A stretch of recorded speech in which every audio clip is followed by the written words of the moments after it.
तालुक्यातील कन्नड नागद रस्त्याच्या दुरावस्थेसंदर्भात वारंवार निवेदनं देऊन सुद्धा बांधकाम विभाग पूर्ण कानाडोळा करत असल्याचं दिसून आलंय। यामुळे संतप्त झालेल्या नागरिकांनी रस्त्यावर उतरून भीक मागो आंदोलन केलंय।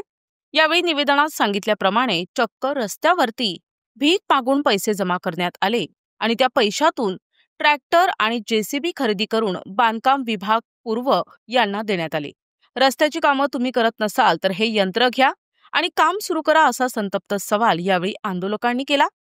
तालुक्यातील या अनोख्या आंदोलनाचे चांगले चर्चा रंगलेली दिसून आली आहे। सर, आज जो आम्ही आंदोलन केला कन्नड शिंगामध्ये, त्या आंदोलनाला प्रचंड नागरिकांनी, सर्वसामान्य नागरिकांनी प्रतिसाद दिला।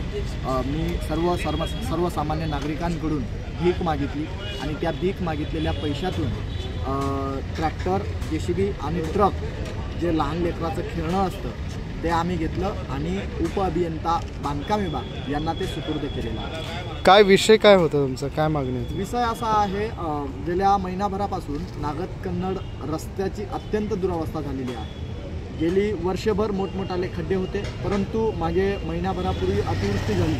त्या अतिवृष्टीमध्ये अत्यंत मोठमोठाले खड्डे त्या ठिकाणी पडले आणि नागरिकांची अत्यंत मोठ्या प्रमाणात गैरसोय होते। त्यामुळे आजचं आम्ही भीक मागो आंदोलन। कोणत्या अधिकाऱ्यांना तुम्ही सांगितलेलं होतं आणि त्यांनी का पूर्तता केलेली नाही?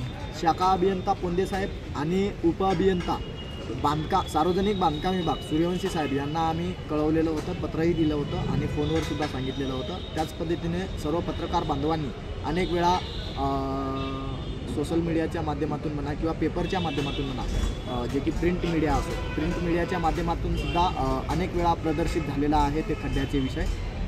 त्यामुळे त्यांना ते विषय कळालेले आहे। प्रतिनिधी रवींद्र खरात, NTV न्यूज मराठी, छत्रपती संभाजीनगर।